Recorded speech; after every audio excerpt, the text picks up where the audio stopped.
Hello, hello.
Hi, Chelsea and Rosie. This is Leslie. Are you able to hear me all right?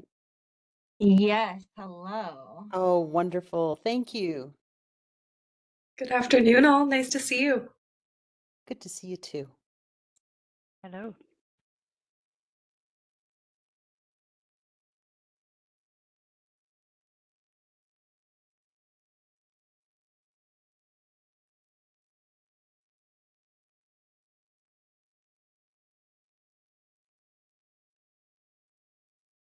All right, Rosie, I just made you a co-host.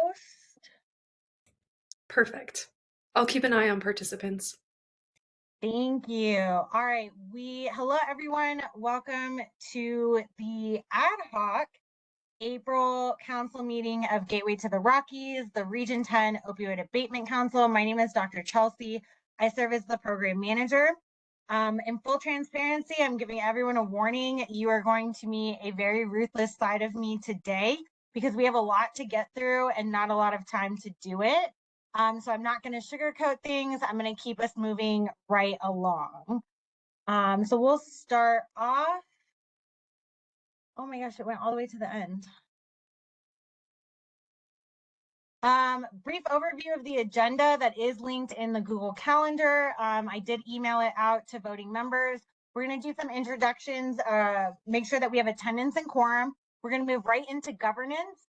I'm going to do a brief overview to ground us in the work that we are doing with this application request for funding. Then we're going to talk about our 2 renewal applications, Advocates for Recovery and CCHAT, and then we will go into our closing. So Commissioner Dahlkemper, are you here? I am here. Thank you. George hello, everyone. Mylan. I saw George come in. Yes, I am here. Is my mic working? There you go. Yes. Yes. Sandy.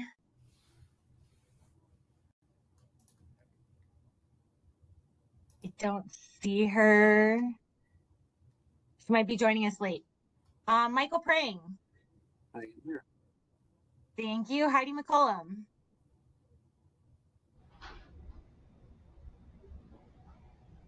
Heidi or Stephen Potts. Okay, we'll come back. Kevin Armstrong. I'm here. Thank you. Mayor Bud. Hello, I'm here. Janine. I'm here. Forever gonna be saying your name wrong. That's okay. It's because we have a Janine executive assistant, but she spells her name different. So then I'm like thinking of the 2 names. Dr. Story. I am here. Hello, Dr. Ryan.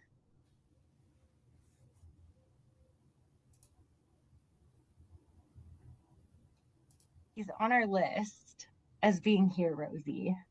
Yeah, Maybe he's- yep. Okay. Dr. Ryan, if you're able, feel free to just share in the chat if you're present and with us today. Thank you. Elisa, I'm here.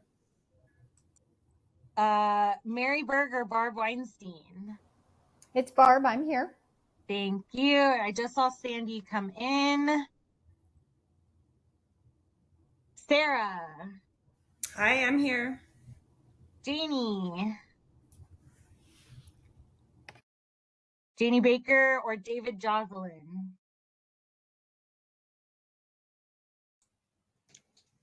All right. It's Kristen- Janie. It's Janie Barker. That's a typo on there. Her name is Barker. Oh, okay. I will get that fixed. Thank you. Kristen Heath. Hello, I'm here. Thank you. Rosie, do we have quorum? We do. It looks like we have about 13 voting members present. I just want to do a quick check for Troy Cooper, Commander Cooper. And if not, Commander Cooper's alternate. Okay, thank you. We have quorum. Okay.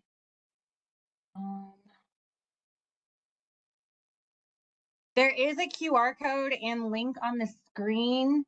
If you are a community member joining us today, please fill that out. I will get to that when we get to the conflicts of interest.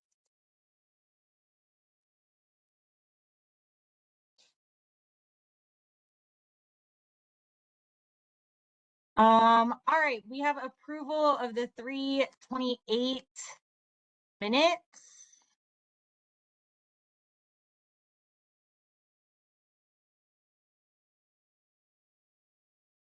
Was it 3:28 or 3:24? Oh my goodness. Yes, Sandy. Hi, yeah, 324. I emailed, maybe you. I noticed on page 3 that some of the information repeats I got on that. item C.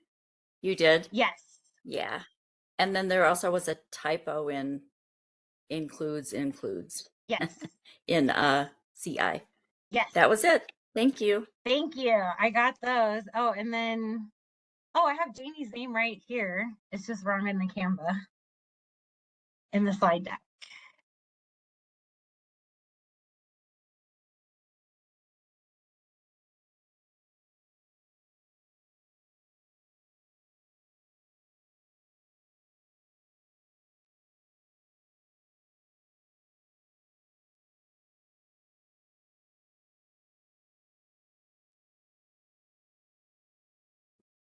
I'm happy to move to approve them as edited.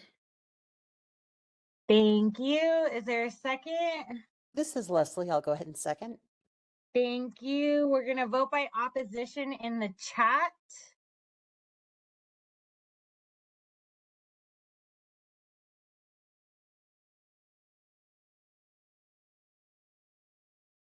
All right, the minutes are passed.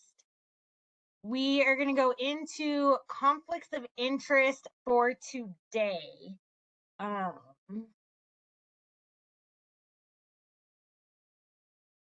am going to put in the chat again that attendance link if you are joining us as a community member.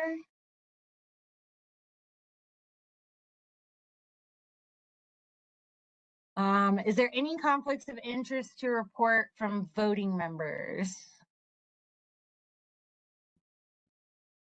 Yes, I'll start. George Marlin, we receive funding through our CCHAT program. I do have a conflict of interest on the portion of the agenda where we'll be discussing an extension of the CCHAT contract, and we'll be recusing from that. Oh no, that was approved. We're the renewal of CCHAT, so you're later. Thank you. Yes. This is Bud Starker. I have a conflict with Jefferson Center for Mental Health and the Wheat Ridge Police Department co-responder program. Thank you.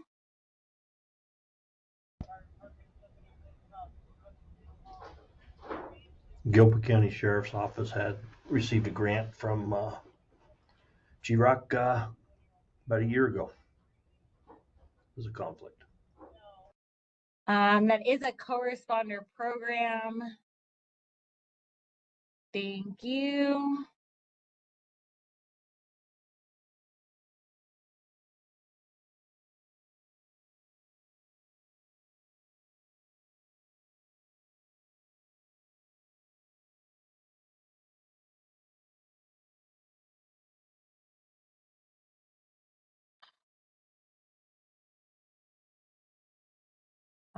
All right, so some update. Oh, let me go to the attendance. So we have Sean Henley is an advisory board member, approved application reviewer for this round. He's also a current applicant for GROC funds. Erica Hag is also an advisory board member, and she is a board member of Resilience 1220 and ECHO. Both are applicants for funding. We do have a provision in our bylaws that states if you are a board member of a nonprofit, then you do not have a conflict of interest. Just so people are aware. But thank you for still reporting that, Erica. Sam Wilson is the facility director of the Full Circle program of Denver. They are an applicant for GROC funding. Burke Fishburne and Rosie Glasser are with the Stedman Group. They supported some applications for funding in the grants department, not Rosie and Burke personally. Sharon Hawkins is an advisory board member. She's part of Jefferson County Public Schools, no conflict of interest. Theodora, I'm gonna mess this up, Barkachewski is a government grant writer for Colorado Coalition of the Homeless. She does not have a conflict of interest to report. And then Bethany Beecham is the grants manager for the Phoenix. They are a current applicant of funding. That's all the COIs to report. Remember, if you came in late, please fill out that attendance sheet so that we do have record of who attended and then potential conflicts of interest. Some updates from the executive committee meeting last week. The executive committee did approve a zero additional cost contract extension of the CCHAT program. Their contract was initially going to end on June 31st of this year, but an extension was granted through August 31st of 2025. That resolution delegating that decision power to the executive committee is linked in the 328 minutes for people to go back and review. The executive committee also approved a $1,900 budget line item move by Gilpin Sheriff's co-responder program from laptop installation to tech support setup. So that is available for people to see.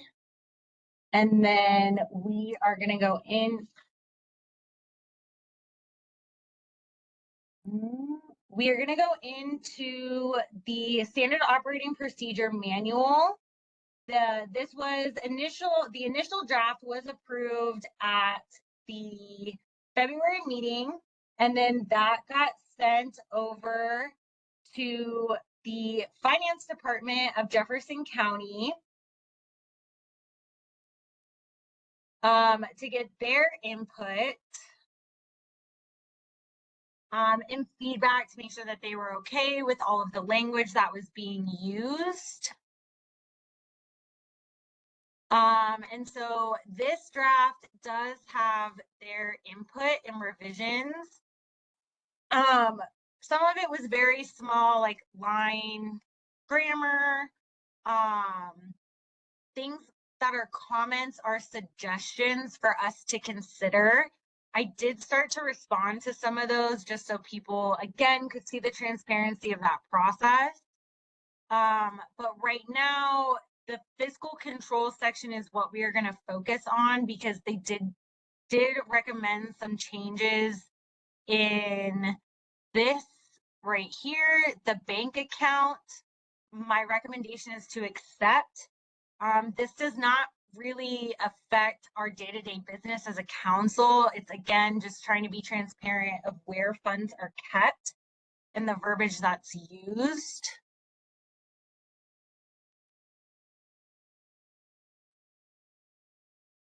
Item number 7, expenditure entry and approval was suggested to be renamed.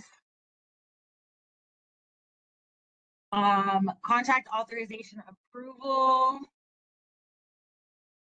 Sandy, let me jump in there and change that view.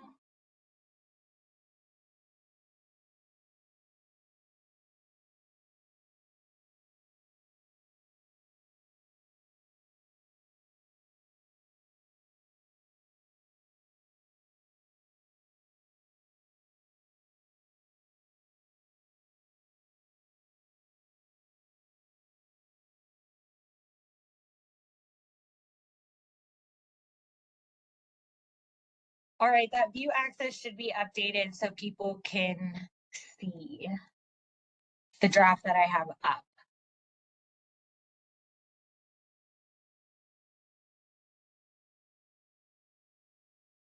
Number 8, funds settlement also had some suggested verbiage change.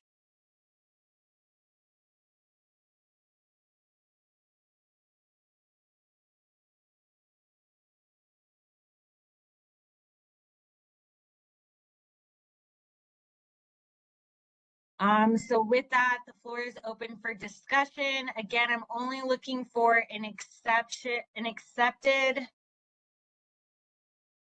of the, I'm losing my words. I'm looking for a motion to approve the accepted changes suggested by the Jefferson County Finance Department. My recommendation is that they do not significantly change the work of the council. It's more just about the language they would like to see when it comes to fiscal controls.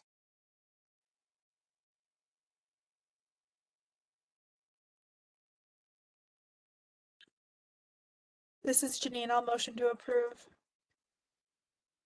Thank you. Is there a second? This is Kristen. I'll second. Thank you. We're going to vote by opposition in the chat.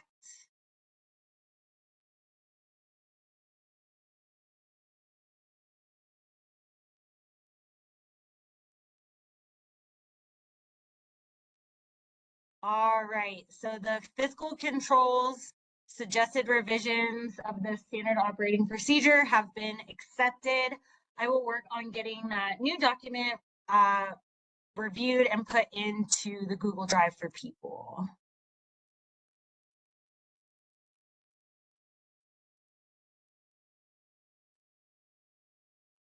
All right, so again, going over just how we do this work when we think about substance use addiction and recovery.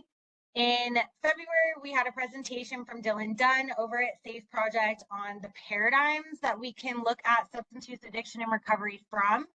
All 4 paradigms are important to the work that we do. They all serve a different purpose, and we're working on cultivating skills to play within the paradigms. So the moral paradigm really places substance use addiction in this good or bad kind of perspective. If you knew better, you would do better and you would be better. Addiction and substance use is rooted in an individual and group's moral failings, character defects, and or ignorance. The disease or medical model of addiction is probably the one that most of us are familiar with. This states that addiction is caused by physical, mental, genetic deficiencies or abnormalities. And people with substance use disorder are physically or chemically impaired. The social paradigm of substance use addiction and recovery suggests that environmental factors create substance use disorder by developing conditions for coping or escaping or enforcing norms and expectations. So what use is acceptable and what use or even what choice of substance is not acceptable. And then finally, the identity model, which we have heard a lot of recovery stories from this year, states that the relationships individuals have with substance use can be incredibly complex and diverse. Labels serve to develop somewhat arbitrary groups and can be more accurately understood as spectrums. Substance use is not inherently pathological, negative, tragic, or unhealthy. It can be valued when truly understood. So these were the results. Again, this was very preliminary because we had you take a survey of where you stand in the paradigms before we ever talked about them. So the group is pretty split. This included everybody who participated in the activity at the meeting, not just voting members. Identity paradigm, moral paradigm, social paradigm, disease medical model. We were a little bit higher in social identity. But again, moral and disease models of addiction and recovery substance use all factor into the applications that we're going to be reviewing and discussing. I wanted to remind everybody of our strategic plan. We did accept applications for funding that aligned with anything in Exhibit E approved uses, but these are the more specific areas of focus the committee chose to target. So these are the applications that I suggested move on to scoring. We had a lot of really good applications in these areas. So in prevention, really focusing on youth, school-based programs of prevention and community-wide prevention education programs. For treatment, really focusing on outpatient transitions, medicated assisted treatment, and inpatient residential treatment and supportive housing. For recovery, we looked at sober living homes, recovery support services, and most importantly, transportation. I will say the GROC is going to be having a fleet of vans in the next year. I'm looking at purchasing some decals because almost every application asks for a van, which I think is really interesting, but people are really leaning into this transportation service. Harm reduction, we were less specific, just anything that had to do with harm reduction services. And then for planning and coordination, remember we do break this out because GROC management, so like my stipend, our contingency fund or emergency fund, the evaluation solicitation that will be opening in June, all of that falls under planning and coordination. So in terms of requests for applications of funding, we were really focused on workforce development, continuing professional education, recruiting, hiring, retention of workforce, and then workforce training and access.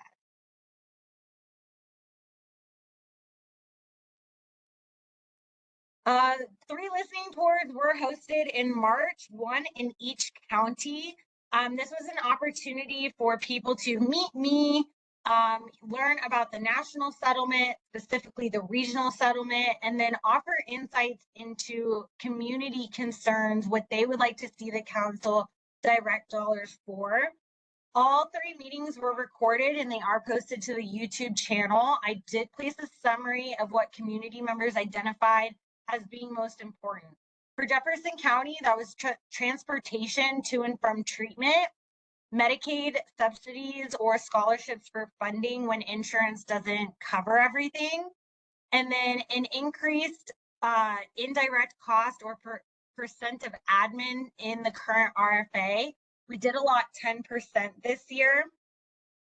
And then a collaboration with Region 8, Adams County, specifically around sober living homes, and then Jefferson County-based treatment center collaborations.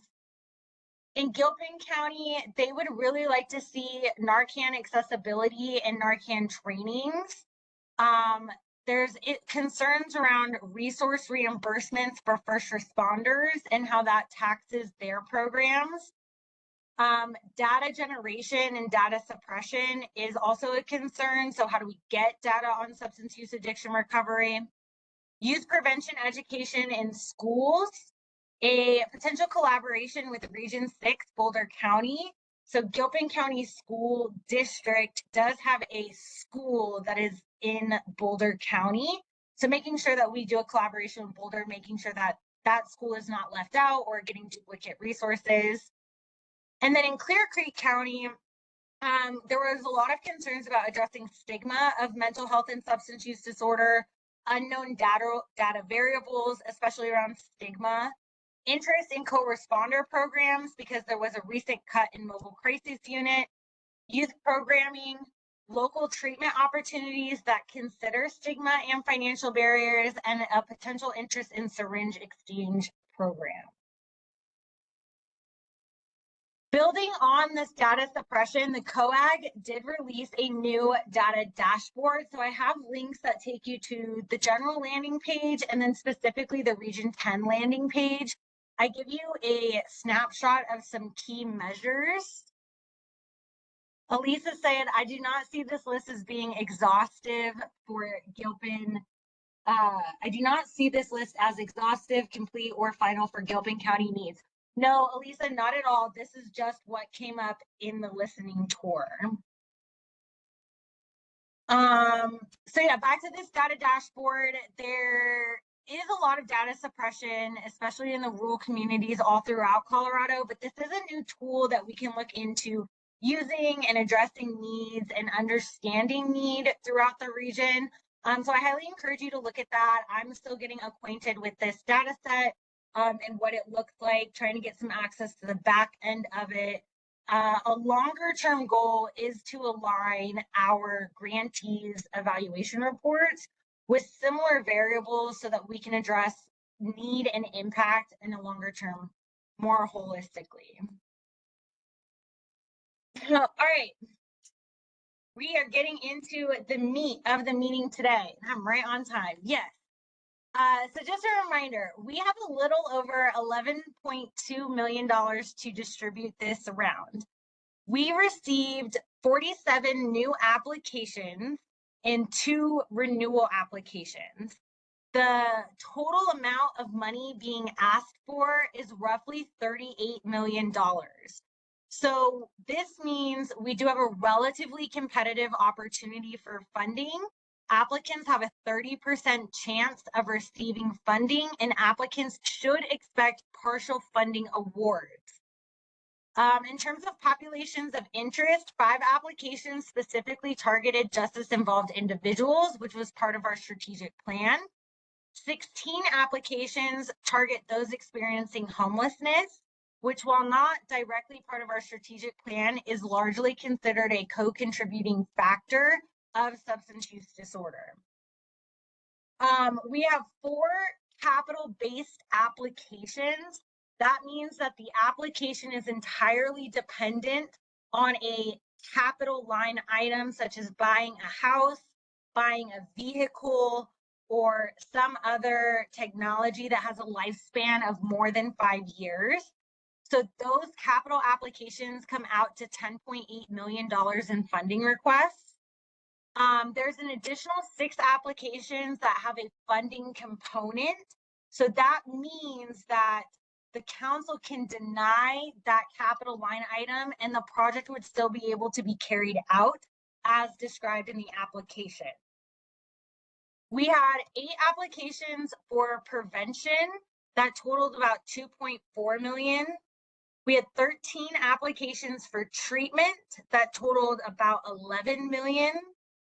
15 applications submitted to the recovery bucket, totaling almost $9 million. 4 applications for harm reduction that totaled $1.8 million. And 5 applications for planning and coordination that totaled $2.7 million. There were several technical difficulties experienced in this process. To be very clear with everyone, the Civic Plus platform is a procurement platform used by the county. So it's used to solicit bids or services for the county. It is not a grant making or grant administration platform. I am actively prospecting grant administration platforms that allow us to do more with the application process, especially when it comes to assigning reviewers and managing conflicts of interest, all within a single platform. The executive committee did vote unanimously to accept 1 application that had attempted submission at 11:56 p.m. on the deadline due date, but due to technical errors in the Civic Plus platform, they were unable to accept. So they also supported my initial screening process to facilitate the top, that should say 36 applications, not 26 applications. Again, we received 47 total applications, which is just not humanly possible. We don't have the time or the capacity to get all of those applications reviewed. So I did try to narrow down and make suggestions of what should advance to the screening process. No applications are being denied yet. Any application can be brought up at any time. So just so that the community is aware that we are being actively reflective and accountable to this process, Commissioner Hollingsworth brought up having a deadline earlier in the day to support applicants with technical difficulties. So instead of making it midnight, we'll probably make it 5 p.m. Making adjustments to the application prompt that give us more targeted answers of information that we're looking for. So I do plan to have a focus group with the applicants who completed the satisfaction survey to make sure that all of those concerns were addressed in the revised application prompt. And then I'll move on to a focus group with the advisory board on the RFA prompts, the standard operating procedure revisions around the process of the RFA, and then that'll get brought back to the full council for a vote. So again, trying to be as transparent and inclusive in this process as possible. If anyone has questions about the initial screening process, I've outlined it here, but please, please, please feel free to shoot me an email, jump on my bookings calendar and have a meeting with me, and I will go over this process with you. So what we're going to do right now is we are going to finalize reviewer sign up. Instead of just assigning reviewers to applications, I wanted people to have the opportunity to pick an application that they thought was interesting. But I am so sorry, you don't get to pick. I got to pick for you. Just because of conflicts of interest, you were the only person who could review. Voting members, you can work with your alternates to help loosen the workload in reviewing applications. So like Sophia has already expressed an interest on helping review if you guys want to get that filled out. So I have a lot of things to fill in here. Did everyone from Clear Creek sign up? Chelsea, can you put me on for the sorry, JCMH? Yes, that's Dr. Ryan, right? Yeah. Okay. I think you get one more. Oh no, you got three. Okay. You're like, don't give me more.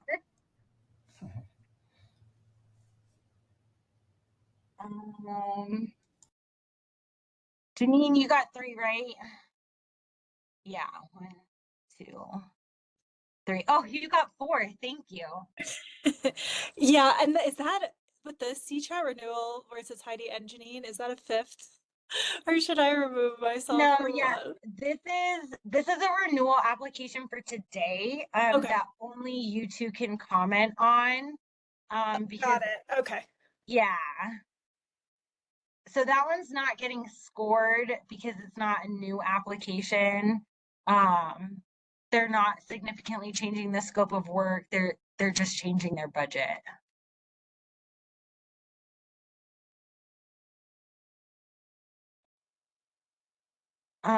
George, I got you down for 1, but you need 3. So what 2 can I put you on? I don't have an answer for you right this second. As soon as I do, I will type it in. Okay.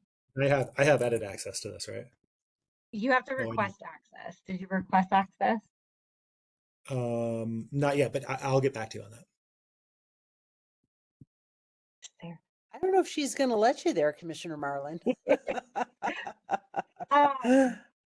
We also, like Clear Creek, you might have to take on like 4 or 5. And again, I encourage you to recruit your alternate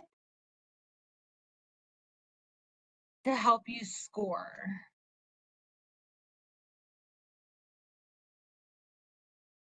Elisa, the link is in the email that I sent out today to get access. You should already have access because you were the first person to fill in your name. So it should be in your Google Drive.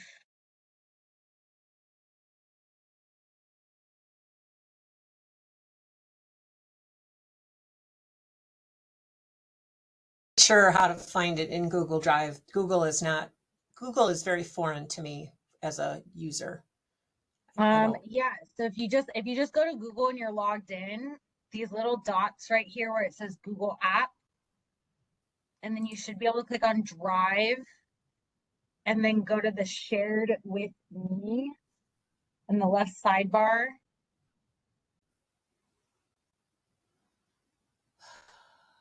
So is it the file that says RFA screening? Yes.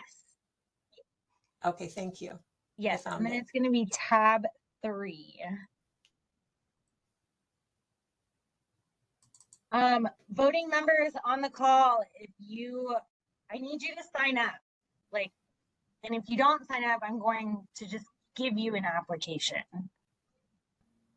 So Chelsea, this is Sarah with Clear Creek. I signed up for 3, but it sounds like you're saying you want 2 more. Do you want me to put those in the chat now, or when do I need to tell you? Yeah, you can just tell me now and I can sign up. If you have access to the sheet, you can go sign up right now. You can put it in the chat. Okay, I'll look quick and then I'll just put it in the chat. I'll add 2 more. Is that good? Then that would be 5. Okay. Yeah. And like I said, you guys are going to want to lean into your alternates to score. Did everyone from Gilpin sign up for 3? Troy did not sign up for 3.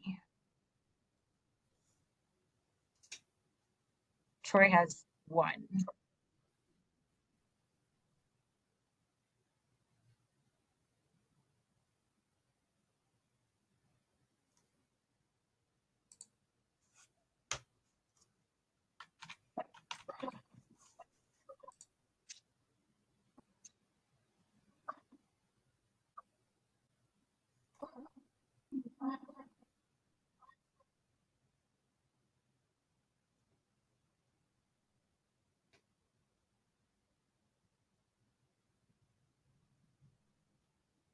Dr. Chelsea, I threw my choices into the chat. Thank you. And I think you want 2 more from me. I'm looking for a total of 5, right? Yes.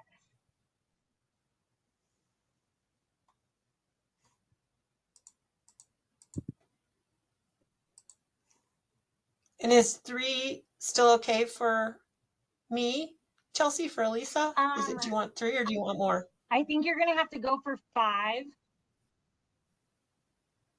And you can, again, offload to your alternate. So we just need to put their name in instead of yours. Whoever scores the application has to be present at the group discussion if that application moves to group discussion. Okay, thanks. I'm just going to sign up for 5 then. Thank you.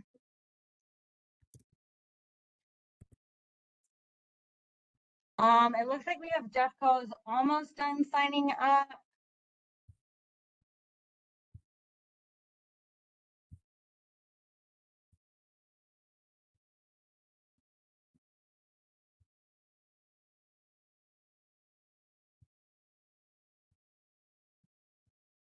Yeah, Michael Prang got a 3. Bud and Sophia have 4.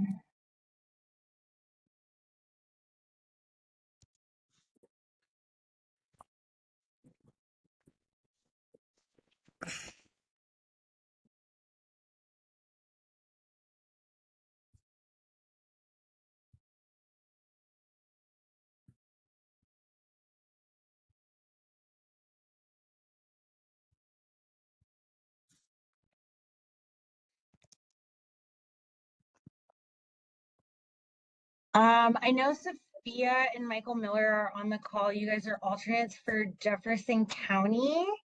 If you guys could pick up any of the column L that is open, that would be helpful.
Sarah.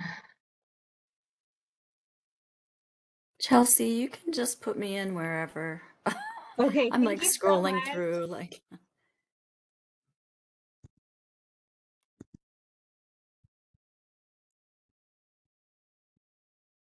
So we're not gonna review a whole group, a topic like we did before. No. Or is this just the first pass through to maybe reduce the numbers? Yes. So And then are we gonna do it by, so like all the same people will do, a group will do harm reduction and a group will do capital or whatever. I know that was helpful to compare within the category who's offering what instead of freestanding. Yeah, so we did not set parameters on like we want to fund one harm reduction application, one prevention application. So the scoring is just a first round to knock things out. The applications will be scored 4 times, once by one person in each county and then an advisory board member. The score will be averaged and the top 15 scores will move on to group discussion. Thanks for that reminder. Yeah, it's okay. And then at group discussion, it'll have 4 minutes of me providing a general overview of what the application is, the organization, the budget. Then the people who did the scoring will have 4 minutes to discuss in depth the application. And then we'll have 8 minutes of discussion. Not 8 minutes, I think it's also 4 minutes of discussion. And then there'll be a vote to advance the application forward, send it into executive committee for more extended conversation, or stop the application exactly where it's at. Chris has made us an Excel sheet to track the money as it's progressing.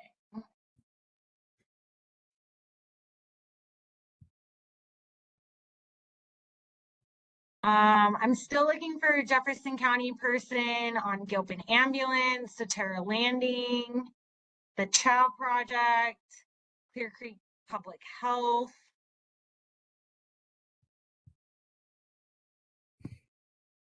I'll do Chow if you need a Gilpin person.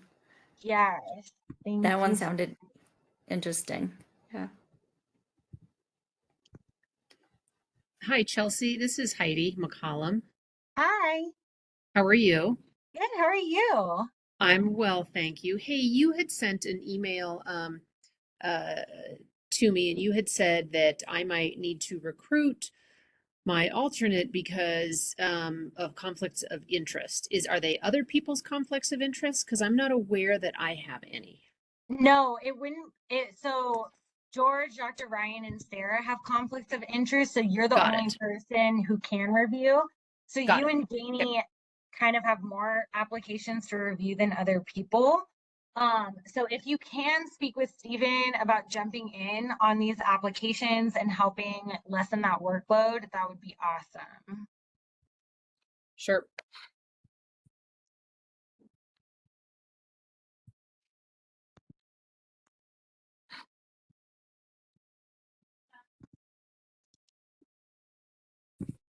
And so is that why Janine and I are on several then?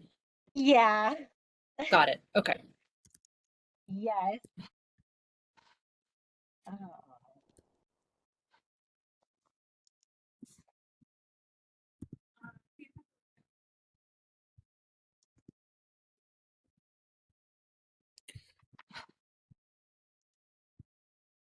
Yeah, I gave us a lot of time because I really want to have this done by the end of our meeting. And then what I'm going to do is I'm going to email you your application and application materials, putting them all in the drive and trying to only share them with certain people is a lot.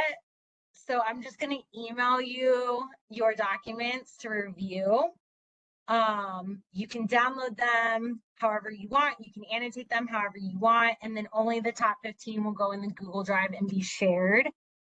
Since that is not, application materials are not public information, they won't be visible to the public. They'll only be shared in that restricted file. Chelsea, can you share how you're working in reviewers that volunteered that are not on the GROC? I'm thinking of a community member that I think signed up to be a reviewer, and I'm not seeing her name on any of this. Yes, the advisory committee is lagging. Thank you, Erica and Sean. I will reach out to the advisory committee separately in another email to get them signed up. Or very much like the voting members, if they don't tell me, they're just going to get handed an application. But I wanted to give you guys a chance to pick applications that resonated with you and your interest before I just assign them to people. Okay, thank you.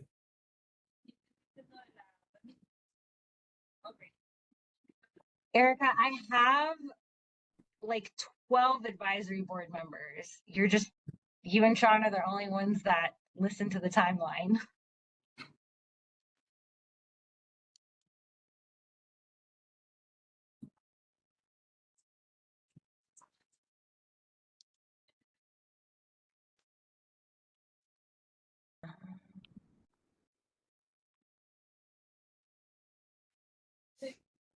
I got 3.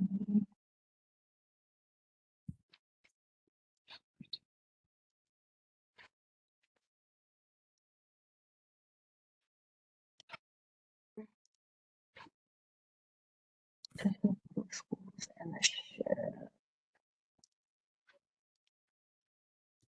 Again, if you can take on more applications, please sign up. Let me know.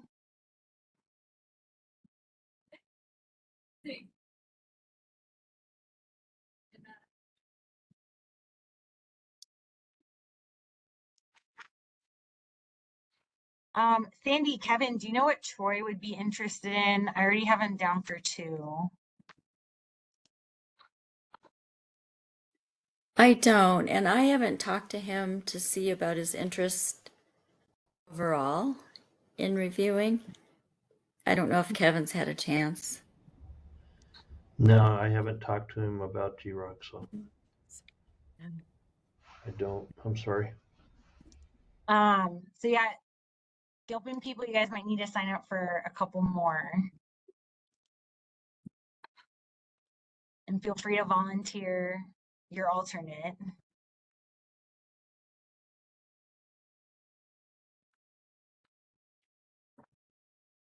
Elisa or Janie, do you think your alternate would have time and interest?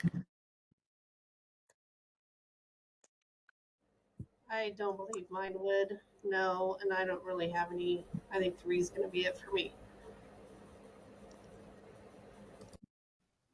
I don't think my alternate has enough experience to be able to review applications and also the bandwidth, but I'll do a couple more.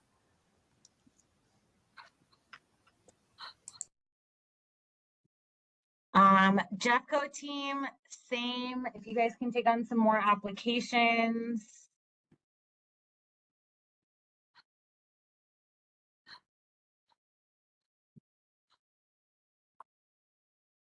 Sophia, Michael Miller, can I throw you in on something?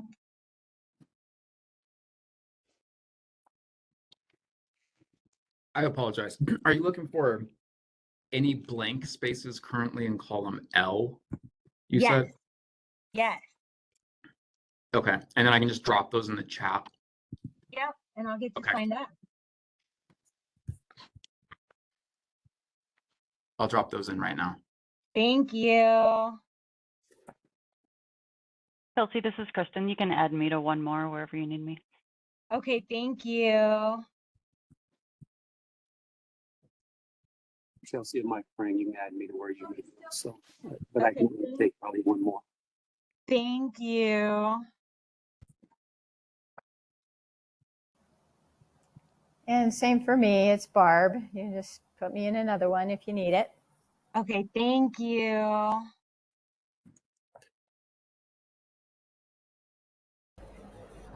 Chelsea, do we know when these meetings are going to be? Yes. So your scores are due by end of day Friday, April 25th. And then I'm going to calculate the scores and get the top 15 over the weekend. So on April 28th, we'll start those conversations. We have meetings on April 28th, May 12th, June 9th, and June 23rd.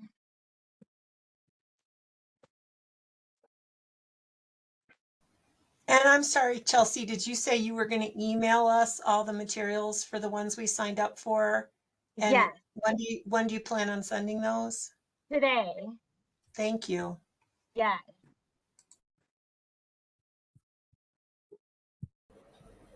Okay, so I am not available for the meeting on the 28th. So what do we do with that? I will on April 28th, I'll just make sure that we don't discuss applications that you scored. Okay. Alternatively, you can touch base with your alternate about the applications that you scored and have them speak for you. Okay. I may be able to do that. I'm not sure. Okay. I have a note that you're not going to be here on the 28th. Thank you. Yes. Chelsea, oh, sorry. I had let you know that I'm going to be away on May 12th. And you had told me that my alternate could be a possibility. I'm still thinking about that. Okay. Like I said, I'll try not to schedule the applications that you scored on that day. But if I can't avoid it, then yeah, your alternate would jump in for you.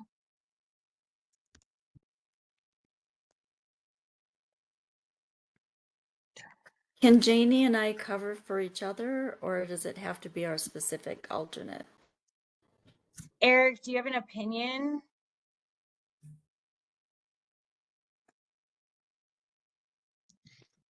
Great question. I think if you had a robust discussion with each other in advance, I mean, the key really from Dr. Chelsea's perspective is, do you know enough about the application to be able to intelligently discuss its strengths and weaknesses? If you can arrange that, I think we're flexible. Yes. Okay, thanks.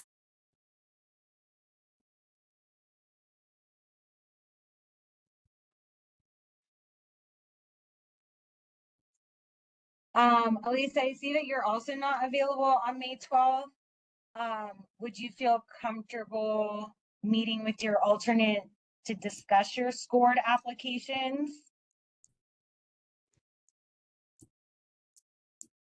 Yeah, I can brief her and do a summary of my scores and she can represent me on that day. Okay, like I said, I'll do my best to not schedule yours on that day, but just in case I can't avoid it. All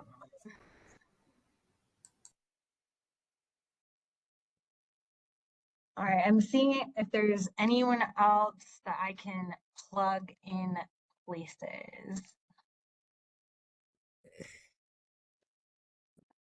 Chelsea, do you need any more Jeffco folks at this point?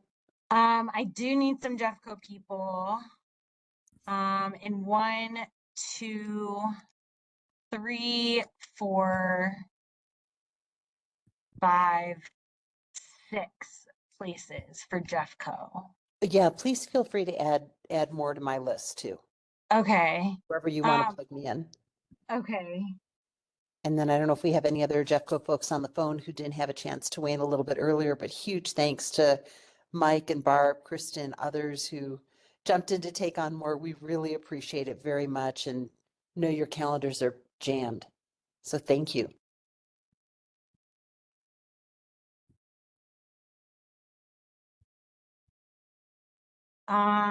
Sarah, you said Dr. Ryan wants to be added to what's left under recovery. That's 1, 2, 3, 4, 5. That's 6 applications. Yeah, I'll take 2 of them. Thank you, Sarah, for volunteering me. Chelsea, I'll take 2 of the named above. Sarah can have the rest. I already signed up for like 8. Thank you so much, Sarah. You're welcome.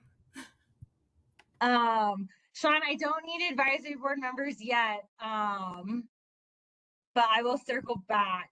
Dr. Sori, I see that I can give you a couple more. Recovery for Life, Gilpin.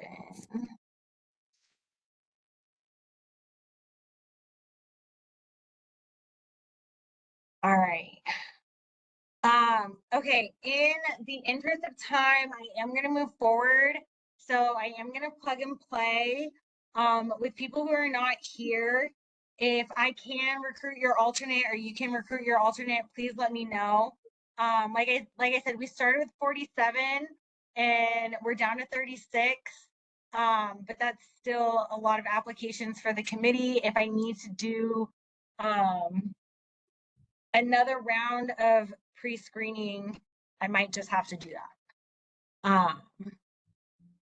But we will, like I said, everyone, I'm looking at getting you application materials by the end of the day today so that you can start scoring in that Monday form. I will continue to use that same email thread we've been using, so you always have access to those links. Feel free to call me or text me at any point in time. My Teams is going to be left open so that you can use me at any time you need in this entire review process. Thank you, Sarah.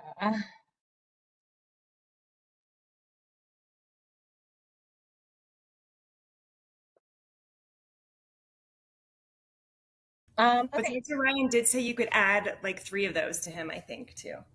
Okay, I will get to that right after this. Again, I'm going to try to be really, if I have to cut some of those out that we had talked about in the executive committee, then I am going to cut those out because I do want to be respectful of everyone's time, and there's too many applications, so I have to make cuts somewhere.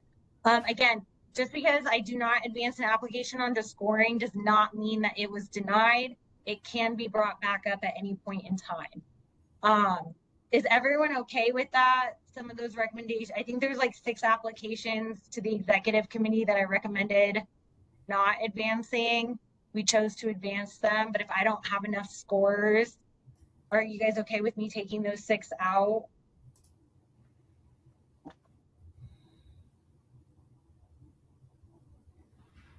Yeah, okay. We are now going to move on to our 2 renewal applications. Just to remind everybody of the format, these are slightly different because they are renewals. So I am going to give a brief introduction about the grant application, the proposed project or service, the budget, the key objectives, and alignment with the funding area. And then we'll go into 8 minutes of general discussion. People are encouraged to ask clarifying questions. Remember that if you have a conflict of interest, you cannot comment on this. If you're not sure you have a conflict of interest, state your name, what you think that conflict of interest is, and then we will advise you if you can speak or not. All right, so the first one is going to be a renewal of Advocates for Recovery Colorado. This is a peer recovery expansion project. They seek to expand its peer recovery support services across Jefferson, Gilpin, and Clear Creek counties. The project focuses on providing culturally relevant peer recovery coaching and support services at no cost, aiming to serve at least 50 individuals annually, while also addressing stigma around community outreach, education initiatives. This expansion is crucial in a region with higher burden of opioid-related deaths compared to the state average, as identified in community health assessments. They were initially awarded $597,163. Their renewal budget is for $547,215. So again, their original budget was from October 1st of 2024 to September 30th of 2025. Their renewal budget will run October 1st, 2025 to September 30th of 2026. Their initial goal was to hire 6.5 full-time equivalents. As of Q2, their evaluation report, they've only hired 2 people, and they are finalizing a 3rd this week. Their budget projections indicate a remaining $395,270.55 at the contract expiration. So a very small, they've really only expensed a small percentage of their initial award. I do want to point out here that Gilpin County Sheriff, that was a one-time lump sum. The Clear Creek Co-Responder Program did ask for a contract extension. The JCMH Co-Responder Program with Wheat Ridge, they are asking for a contract extension at the executive committee meeting in May. So this is pretty consistent that they would need a contract extension, which just really shows that post-award support is crucial, especially in implementation. I was not here when they were initially awarded. Had I been, I would have advised that their goals are extremely ambitious in such a short period of time. And I would have advised something a little bit more realistic. So when you're thinking of implementation of a recovery organization, you're looking at 6 months to a year of just relationship building. So kind of just keeping that in mind, that they did not, again, have that post-award support that they needed. I have some concerns about the renewal budget, specifically line item 29.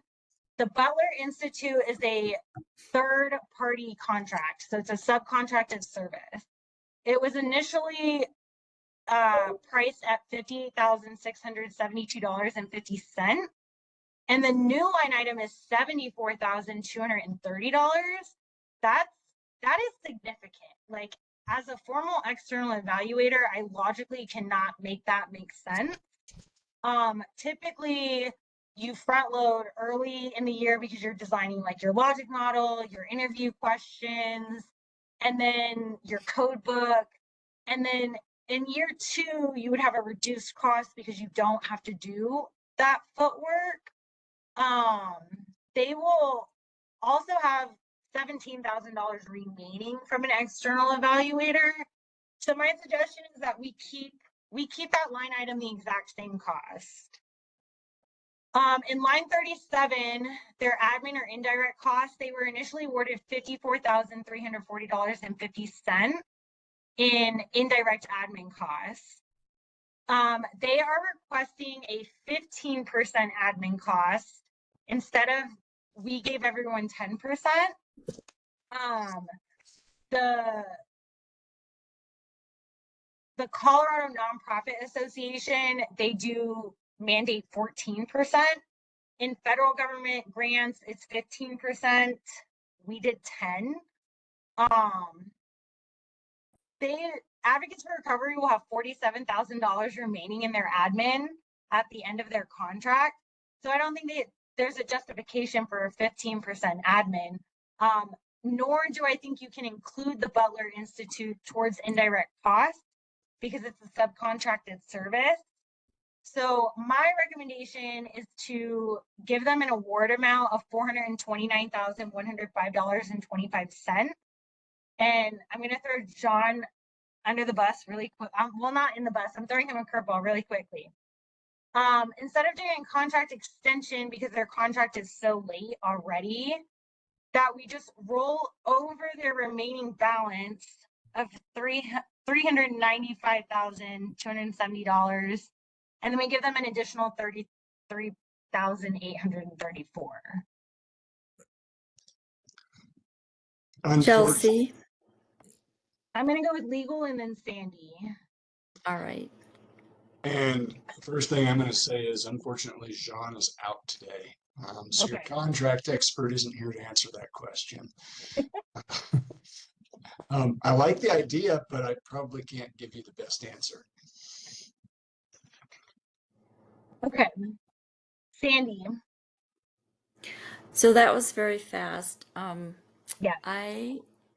So are you saying don't reward them $500,000 last time and $500,000 this time, but rather combine them and have it be a total of approximately that amount between the 2 years or the 2 funding cycles? Yeah, so in the first funding cycle, they're going to have that 395, right? Yeah, they're going to have that left over. They're not going to expense that because Right. they did not expense anything in Q1. Because I was looking at it and they haven't hired the Gilpin. Now they're doing, they have office space in there, which is a lot of money for the offices. So I was wondering about reduction there.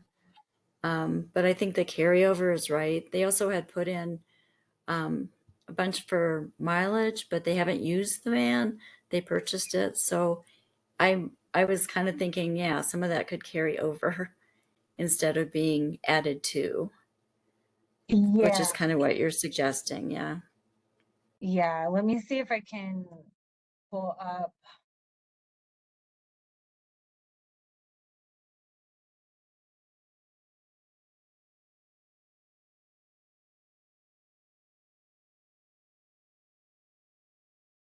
So yeah, I did drop like a Q2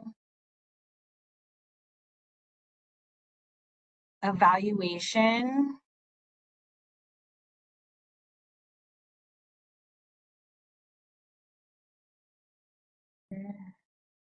Share here.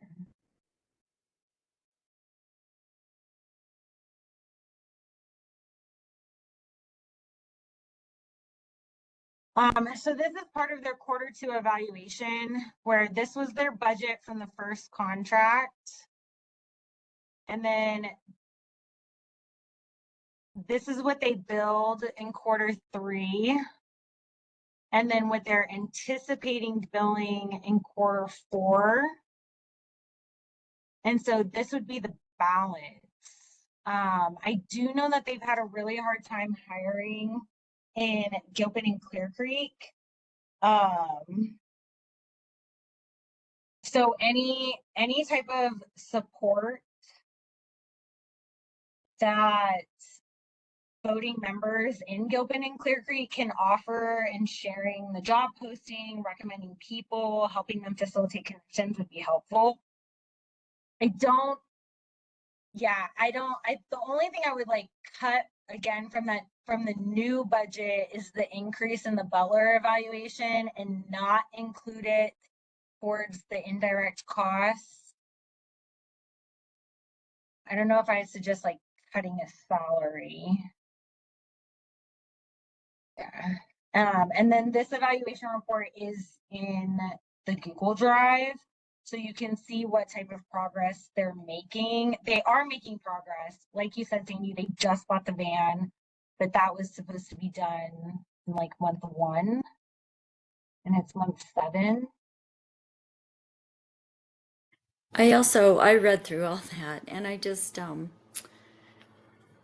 looking at that one and the next one we're going to discuss, like the amount of people served is very, very small. And then there's nothing, I don't see anything that shows how many they actually served in Clear Creek and Gilpin. It's all lumped together. And so I know that, I hate to say it, but there's really nothing going on up here. And I know they also said that they had a interview today with a potential candidate.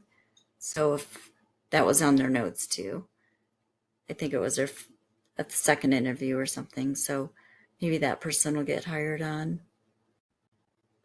It just seems like, and maybe it's the same thing you're saying, there's a lot they didn't use. So I'm not favoring adding on a whole chunk of money more.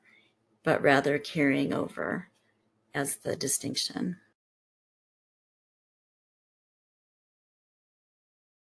I'm trying to go through the new log materials that I asked advocates to,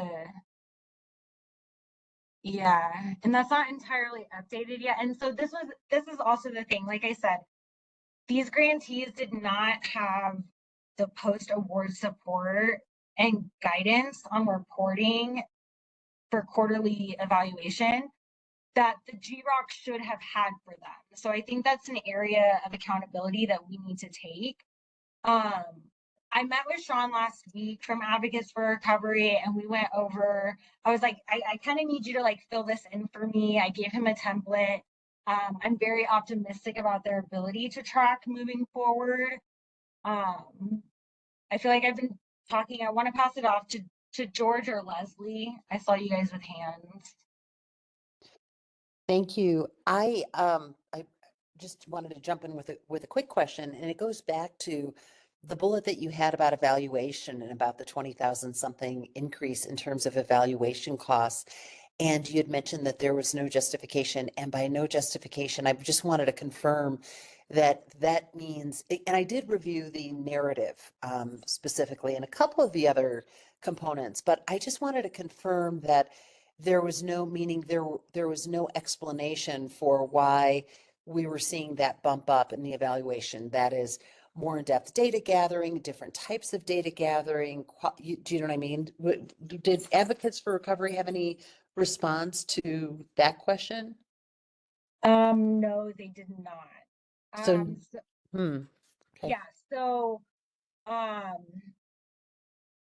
we have options. So we can move forward with what I recommended, where we did the rollover with the additional 33.8. And then we take that to Advocates, and they're like, no, you can't cut Butler. Here's a more itemized budget of like why the Butler line item increased by $20,000. They can counter and provide additional information that gets taken to the executive committee. Okay, thank you.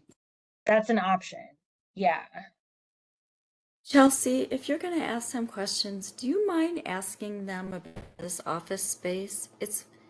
I think it said it was 5,000 per month per location, which is a whole change. It was like 60,000 for Dr. Ryan, office space. Dr. Ryan, are you able to comment on that? Because they have offices in Clear Creek in your building, or George, one of you. Yeah, I don't have direct knowledge of the contract. That would be a George or Brian Bossard, who's our county manager, question.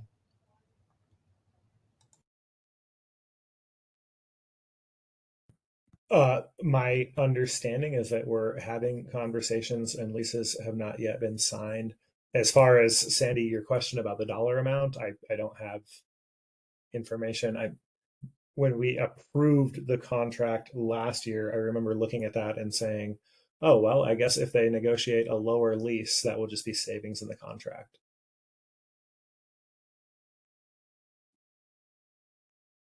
And so how I read that as, oh my God, is that each office is $1,666.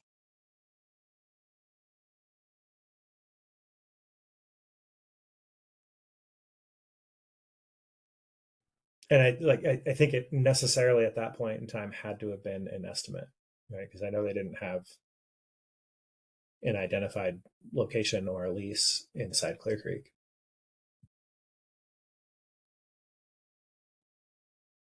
So maybe there's a little flexibility in the actuals. We'll find out.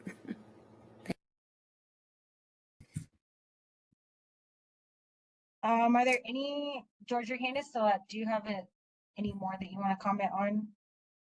Yeah, thank you, Dr. Chelsea. I appreciate your recommendations and I support them. And my suggestion to the body with respect to whether we roll things over or just how we figure out how to true up, is that the body be agnostic on it and allow staff to come up with a contract structure that they think is most efficient. Does that make sense? Yes. I Dr. also Chelsea. oh, who's that? This is Eric. Hi. I just wanted to confirm, I'm looking at the contract now, and I think your suggestion would work as a renewal. And whatever GROC does, I mean, I appreciate deference to staff, but we probably want the approval today to give staff guidance on what the renewal amount is. So either adopting the recommendation of staff or amending that recommendation in some way, if you move forward today.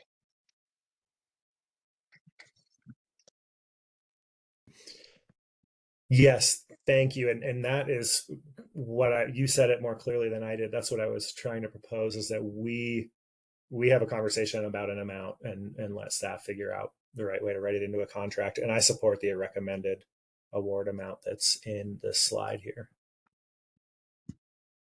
Yeah, so just to clarify for everyone, my recommended award amount is that 429 at the bottom. And so that would be comprised of a rollover remaining balance with an additional 33,000. And I have to clarify with Jean if that's something that we can do. I believe we can. Yeah. But So that would then, we would increase the award sum, and then would the period of performance then extend another 12 months? we would not be increasing an award sum. I would be lowering it. But yes, their reporting requirements would extend for another 12 months. So they would have recognized 429,105 and a quarter over 24 months. I'm not sure I completely understand. The total sum that we would award them would be $429,105. Yes. And their period of performance would be 24 months. No, 12 months. Just this is a 1 year. Oh, I guess it would be 24 months, like from the start of their contract to the finish of the contract would be 24 months. Yeah. Okay. And then do we have any idea of how many clients they've engaged over the time that they've been operating at this time?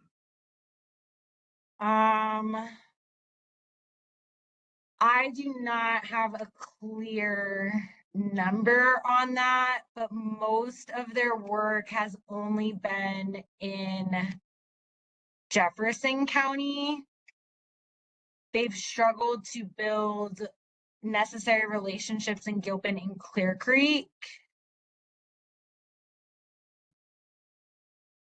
It's in their report. I was scrolling to see. It's in the 50. It's like 50 something. They were shooting for 50, right? Oh, then maybe that. I mean, on the initial award, it was somewhere around 11,000 per person for the year. Yeah, and like I said, I'm working with them on better tracking and reporting. So no, I don't have that number very clearly yet. Okay. So I sort of focus on how many people were able to help with the money that we have.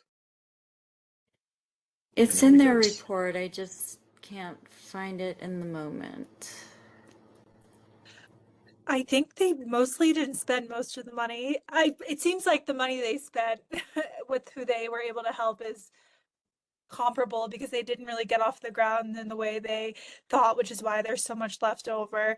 So I think I wouldn't expect to see high numbers of people served because they didn't build the things to serve them yet. Yeah, that's exactly right. Sandy, I'm looking at their report and it doesn't say how many they've served. It says updates on the goals, and then the goal is that they would serve at least 75 individuals annually across Region 10, but they don't provide a clear number. And like I said, this is something that like I just now started working on with Sean.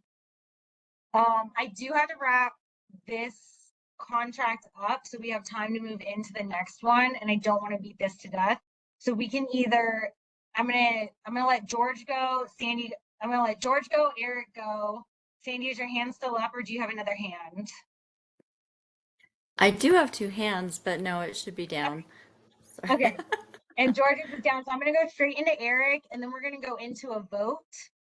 And your vote can be to accept the recommendation by staff, send it into executive committee for further discussion, or not renew.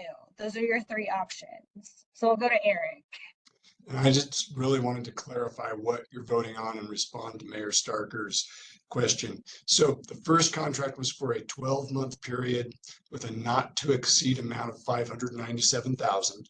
The proposal here is to add to that another 33,000 approximately, which gets you to about $630,000 as the not to exceed number for that total 24-month period if this is extended for another 12.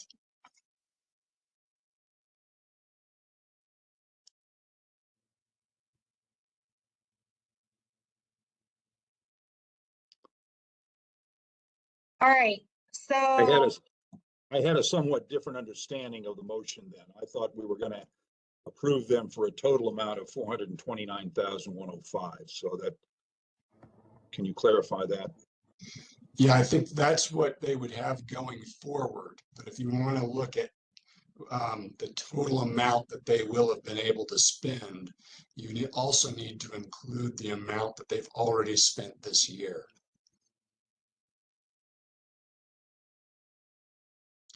Which is the difference between 597,000 and 429. That number's here somewhere, I'm sure.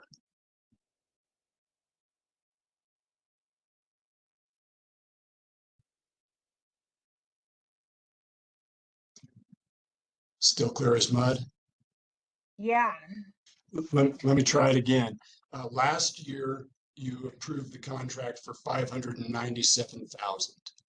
Of that 597,000, approximately 429,000 remains unspent. The proposal is to allow them to keep that 429,000 and add approximately 33,000 to that. Is that right, Chelsea? Yeah, I'm gonna put this in the chat, see if that helps.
Yeah, so the original contract was the 597, 163.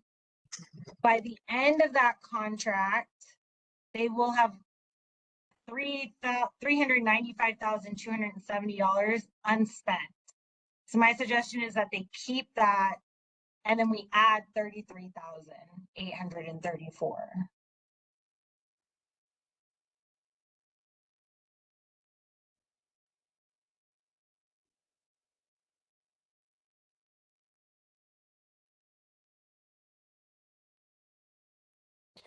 Are we ready for a motion? Are there any other questions at this point? Yes, I have to go into a motion for time.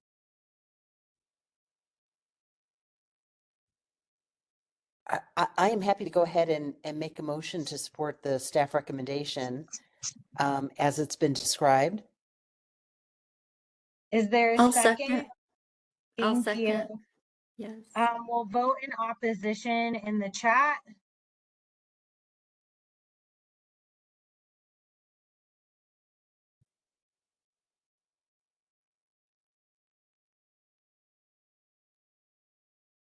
All right, this passes.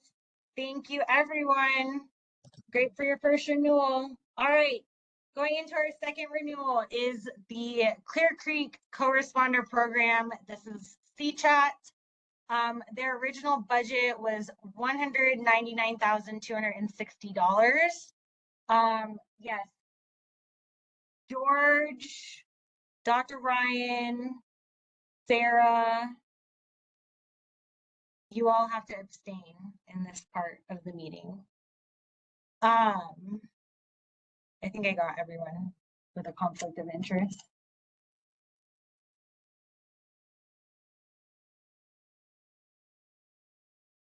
Yes, that's it. Just George, Dr. Ryan, and Sarah, you guys have a conflict of interest on this application. So from Clear Creek, we are looking at Heidi and Janine to be the voices for the county. So again, the renewal budget is $1,095,462. This is a 2-year budget ask, so 2 years. Abstract, the CCHAT program aims to deliver expert crisis intervention and resource navigation, primarily to justice-involved individuals experiencing mental health or behavioral health crises throughout Clear Creek County. The program utilizes alternate response, co-response, community integrated healthcare services to enhance community safety and health outcomes, addressing critical needs identified in the Clear Creek County Community Health Improvement Plan, which highlighted access to transportation and mental health services as a significant gap. Generally, full transparency, Elizabeth is my favorite grantee to work with. She is on top of her budget, her quarterly reports, she gives detail. She's constantly asking questions of some of the reporting metrics that were initially given to CCHAT in all the correspondent programs don't necessarily make sense for her program. So just trying to find better ways of reporting who they're engaging with and the impact of their program. This is also, in my mind, what opioid dollars were intended for. So it's like a seed grant over 3 years, and then the program is sustainable by itself. So they did get a contract extension. So the $199,260 is for June 17th of 2024 to August 31st, 2025. The renewal budget of $1,095,462 will last from September 1st, 2025 to August 31st of 2027. There were some differences from the original award where they were funding 2 full-time equivalent staff. In the renewal, they're asking to fund 4. The materials and supplies are not in the current app, but they're in the renewal to complement other funding streams. Client provisions were not in the current, but they would like it to be in the renewal to bridge some BHA funding if needed. Equipment was not in the current, but it is in the renewal to bridge some BHA funded, again, if needed. Training and travel was not in the current, but is in the renewal. Program specific expenses were not in the current, but is in the renewal to complement other funding streams. And then administrative costs were not requested in the current application, but they are requested in the renewal, which again, we gave all applicants 10% admin costs. My general concern is regarding transplanting funding for all bridge BHA items except for training. So like the materials, the client provisions, the equipment, those are lines 16 to 18 in the budget. This is like what constitutes transplanted funding is not very clear from the COAG. So based on the quarterly reports, 45 of the 245 calls directly involved substance use. 65 of the 265 calls in Q2 directly involved substance use. So they have about almost a 22% rate of calls that directly involve substance use, which is what the opioid dollars are used for, and that would not be considered transplanting funds. So my recommendation is that we I don't know if I can do this, I have not cleared this with Jean, is to conditionally approve the current budget. And then when we get to Q4, identify the percentage of total engagement that was substance use disorder for lines 16, 17, and 18, and fund a percentage of those lines.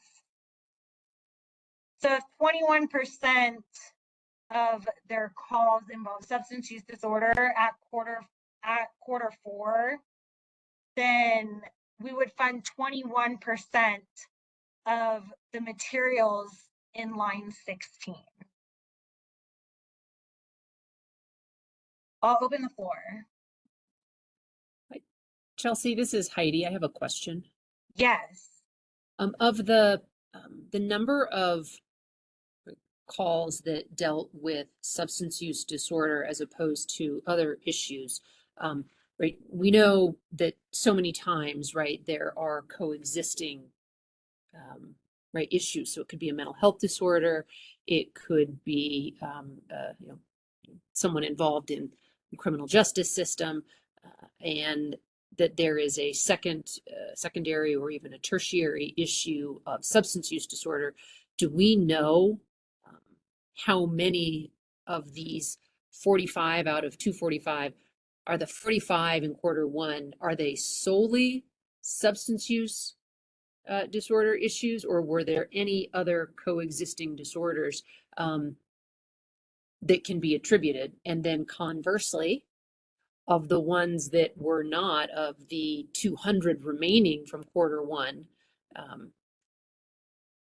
how many of those had substance use disorder as a coexisting disorder with something else? Is my question clear? So I'm gonna see if I can break this down. Elizabeth does differentiate if the call was initiated by substance use disorder or like something else, like a mental health call. And then she does know if substance use was involved. So it would have gone under the mental health. That was why they were called. But then when they got to the scene, they realized that substance use was a contributing factor. That's pulled out in her quarterly report.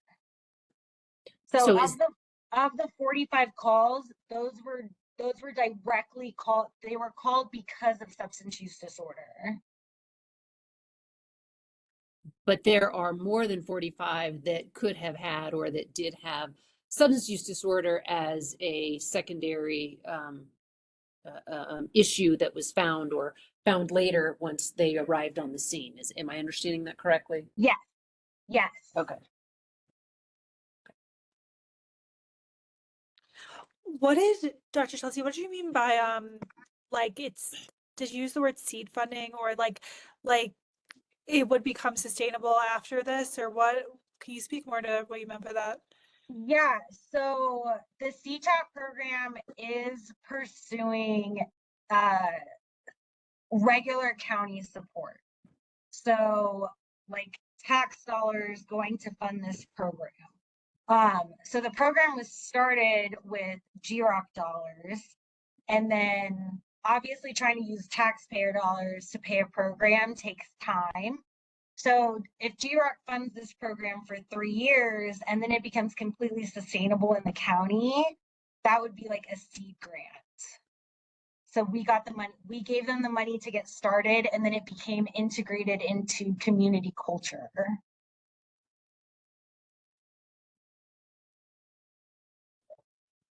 Thank you. Yeah.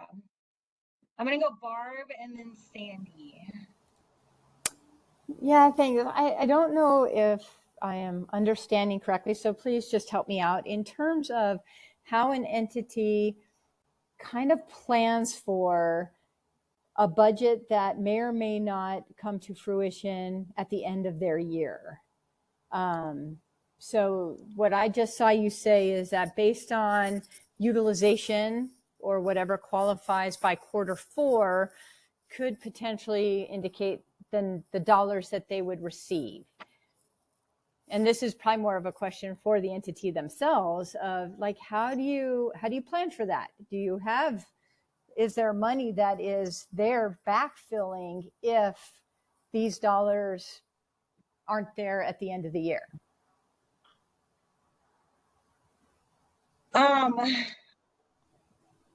So I'm gonna paraphrase to make sure I understand correctly, is that they're asking, I'm gonna use like $100,000, and we tentatively say, yes, we're gonna give you all $100,000 based on this number, and then like let's say 50% is directly related to substance use. So we say, instead of giving you $100,000, we're actually only going to award you $50,000. And your question is, how do they plan for that? Where do they recoup that money? I can answer this more from like a theoretical, conceptual, like best practice. That is extremely common on the ground. Our money is never guaranteed. So you just start to become more judicious, and like, this person needs a bus pass, but we can't afford them the bus pass. So we connect them with public transportation to try to get it themselves. That's an option. I know that the Clear Creek team has been doing that with some people, is maybe not buying them a cheeseburger, but giving them a granola bar that they have instead. Because one of those lines is like client provisions. It's seeking grant money elsewhere.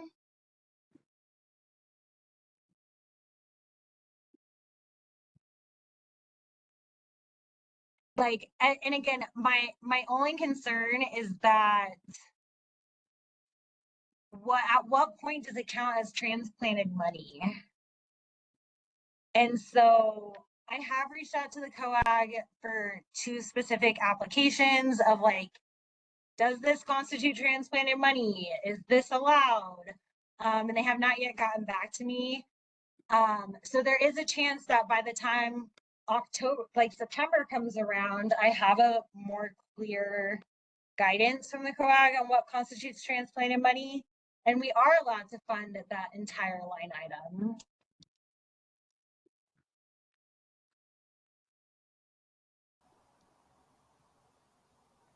If I could, I think my worry is more probably in salary. So if you have people hired and you're counting on that money, then what happens? Well, we wouldn't be cutting from the salary line item. That's not what I'm worried about being transplanted money.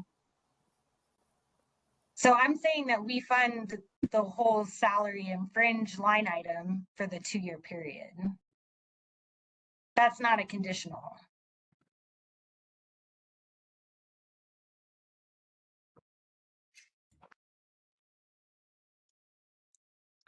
Yes, if it helps to clarify, connecting back the like conditional line items would be 16 through 18. So the ones that Dr. Chelsea has brought up as like having potential concern around transplanting funds. So those are the only ones that would be like conditionally kind of dependent on that, if that makes sense. So that would be only the materials and supplies, only the client provisions, and only the equipment. Sandy.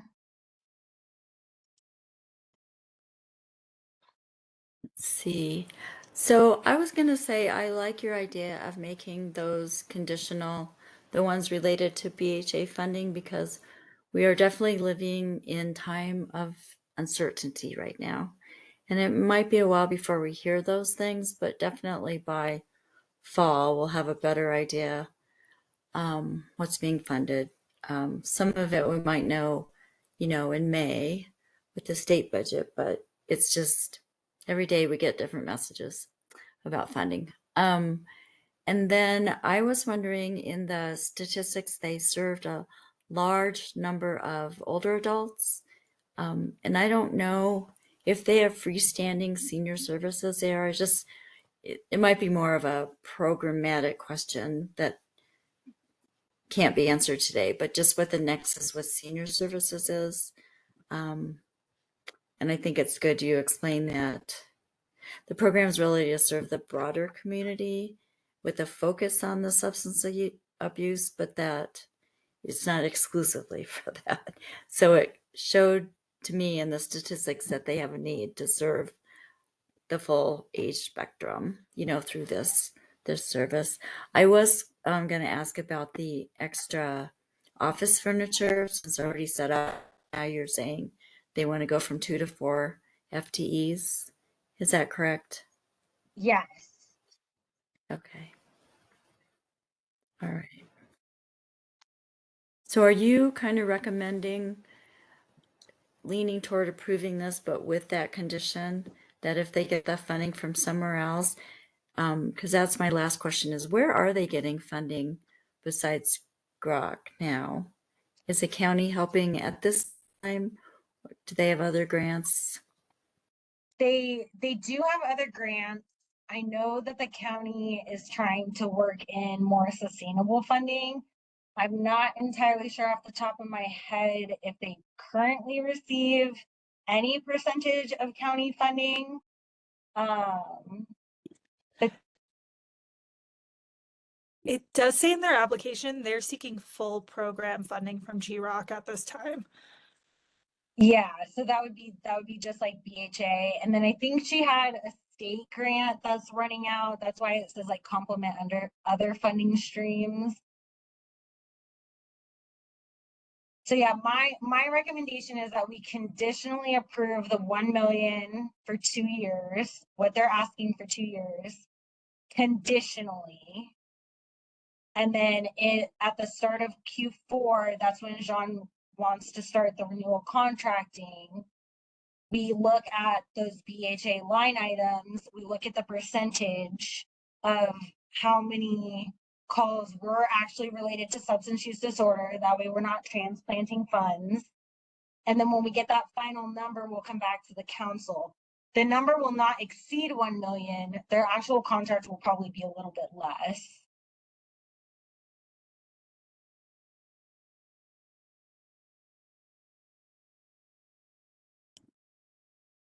We have 2 minutes left. So final question, and then we're going to go into a motion and a vote.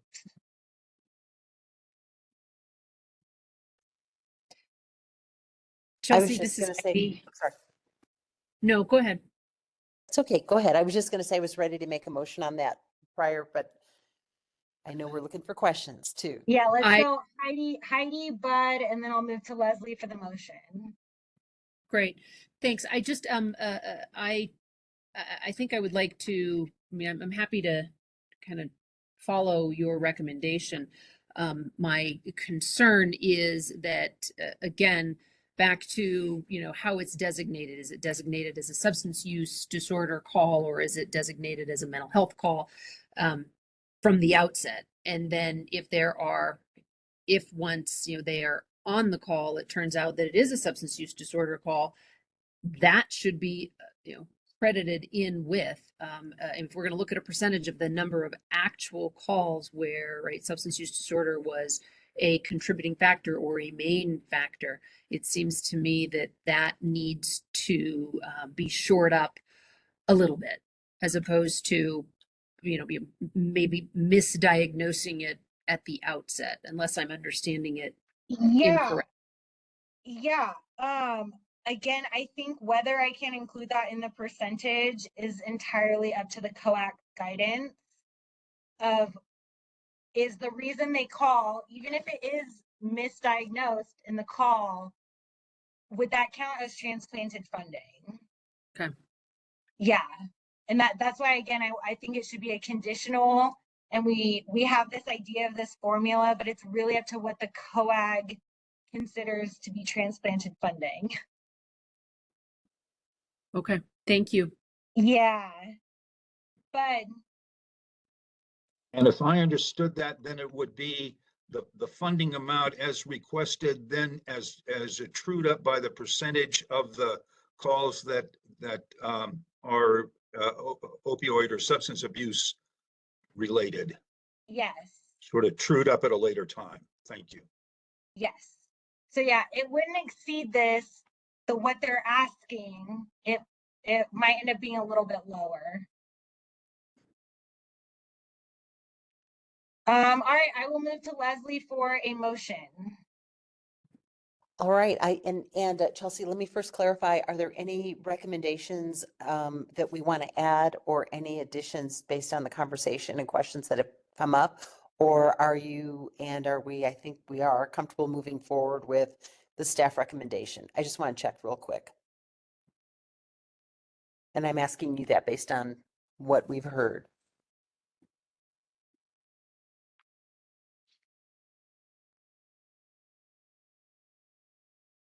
I'll go ahead and make a motion then to approve the staff recommendation. I'll second that. Who was that? I heard Sandy. I heard 2 seconds, I think, maybe 2 or 3. I heard Sandy's voice. Sandy and Heidi and someone else. Okay. I love the excitement. All right. We'll vote by opposition in the chat.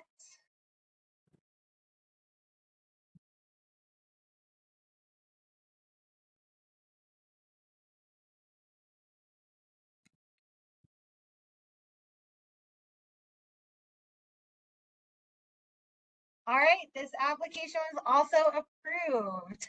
Yay. All right, so we're supposed to have this is supposed to say the 21st. I'm a slightly dyslexic. We have an ad hoc executive committee meeting scheduled for next week, 4/21. I do not think we need that meeting. Are we okay canceling that?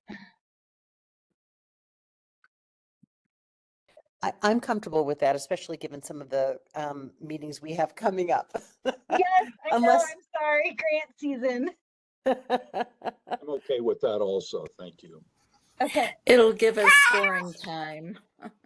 Yes. Right. All right, so I will get that off of your calendars. There is no ad hoc executive committee next week. Then I will get all of the applications that you are set to score emailed to you by the end of the day. And then your scores will be due by Friday, April 25th. I'll put that all in your email. Our next full council meeting is going to be April 28th from 1 p.m. to 3 p.m. As always, there will be a hybrid option, but I am requesting that all voting members and all RFA scorers are in person. We will definitely be discussing capital and potentially one other topic. That is it. Again, feel free to email me if you have questions about this process. Reviewers, feel free to text me, call me anytime. I'm here to support you in our tax season, which is grant season. Thank you all so much. And Chelsea, I just want to give you and Eric, Sean, Rosie, all of you, and I know you especially have just had an incredibly heavy lift with all of this work. Great job, and excited about the work ahead. It's excited to see the dollars starting to go into the community as we work through the applications. Thank you so much for keeping us well organized. We appreciate you all too. Thank you. All right, See y'all everyone, soon. have a great day. Bye-bye.